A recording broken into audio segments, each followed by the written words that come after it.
ശബരിമല സംഘടിത കൊള്ളയിൽ കോൺഗ്രസ് ദേശീയ നേതൃത്വം കടുത്ത പ്രതിരോധത്തിൽ. സോണിയാഗാന്ധിയെ കണ്ട പോറ്റിയുടെ ചിത്രം പുറത്തു വന്നതോടെ കൂടുതൽ വെട്ടിലായിരിക്കുകയാണ് നേതൃത്വം. വിഷയം കൈകാര്യം ചെയ്തതിൽ സംസ്ഥാന നേതൃത്വത്തിന് വീഴ്ചയെന്നും രാഹുൽ ഗാന്ധി വിമർശിച്ചു. വിഷയം കൈകാര്യം ചെയ്ത രീതിയിലും കോൺഗ്രസ് ദേശീയ നേതൃത്വം കടുത്ത അതൃപ്തിയാണ് അറിയിച്ചത്.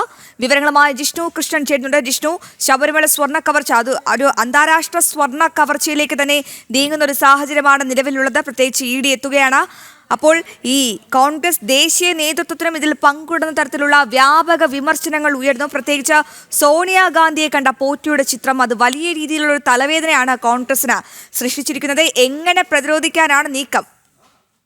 അശ്വതി, ശബരിമല സ്വർണ്ണ കവർച്ചാ കേസിൽ അന്വേഷണം മുറുകുമ്പോഴായിരുന്നു ഈ കേസിലെ ഒന്നാം പ്രതി ഉണ്ണികൃഷ്ണൻ പോറ്റി സോണിയാഗാന്ധിയുമായി നിൽക്കുന്ന ചിത്രങ്ങൾ പുറത്തു വന്നത്. അതോടുകൂടി CPM-നൊപ്പം കോൺഗ്രസും ഇടതുപക്ഷവും UDF-ഉം ഒരുപോലെ ഈ കേസിൽ പ്രതിസന്ധിയിലാകുന്ന ഘട്ടത്തിലേക്ക് പോയിരുന്നു. ഒപ്പം കോൺഗ്രസിനെതിരെ രൂക്ഷമായിട്ടുള്ള വിമർശനങ്ങൾ ഉയരുകയും ഉണ്ണികൃഷ്ണൻ പോറ്റി വഴി ശബരിമലയിലെ സ്വർണവും മറ്റു കാര്യങ്ങളും പുരാവസ്തു എന്നുള്ള രീതിയിൽ സോണിയാഗാന്ധിയുമായി ബന്ധമുള്ളവരുമായി കച്ചവടങ്ങൾ നടത്തി തുടങ്ങിയിട്ടുള്ള ആരോപണങ്ങളും ഉയർന്നിരുന്നു. അതുമായി ബന്ധപ്പെട്ടെല്ലാം തന്നെ നിലവിൽ എൻഫോഴ്സ്മെന്റ് ഡയറക്ടറേറ്റും SIT-യും അന്വേഷണം മുൻപോട്ട് കൊണ്ടുപോവുകയാണ്. ഈ വിഷയത്തിലാണ് നിലവിൽ രാഹുൽ ഗാന്ധി കടുത്ത അതൃപ്തി സംസ്ഥാന നേതൃത്വത്തെ വ്യക്തമാക്കിയിട്ടുള്ളത്. അതായത് ഒന്ന്, ഈ ഉണ്ണികൃഷ്ണൻ പോറ്റിയെ ദേശീയ നേതൃത്വവുമായി ബന്ധപ്പെടുത്തുന്നതിൽ സംസ്ഥാനത്തെ നേതാക്കൾക്ക് വലിയ വീഴ്ച സംഭവിച്ചു. അതായത് ഉണ്ണികൃഷ്ണൻ പോറ്റി സോണിയാഗാന്ധിക്ക് ഒപ്പം നിൽക്കുന്നത് അടൂർ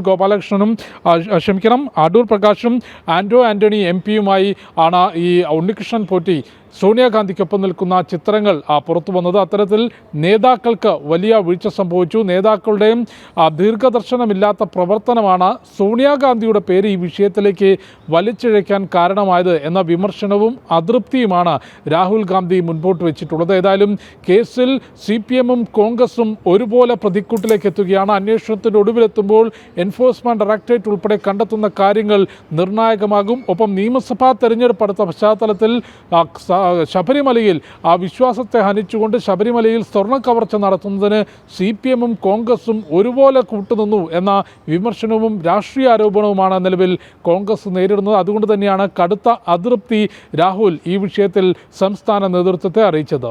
അശ്വതി. ജിഷ്ണു, കാര്യങ്ങൾ അങ്ങനെയാണ് പോകുന്നത്. ഈ ശബരിമല സ്വർണ്ണ കവർച്ചയിലും കോൺഗ്രസിലൊരു വിഭാഗീയത ഉണ്ടാകുന്നു എന്നതൊക്കെയാണ് സുപ്രധാന ചോദ്യം. രാഹുൽ ഗാന്ധി അതിരൂക്ഷമായാണ് ശബരിമല സ്വർണ്ണ കവർച്ചയിൽ സംസ്ഥാന നേതൃത്വത്തിനെ വിമർശിച്ചിരിക്കുന്നത്. ജിഷ്ണുവാണ് വിവരങ്ങൾ നൽകിയത്.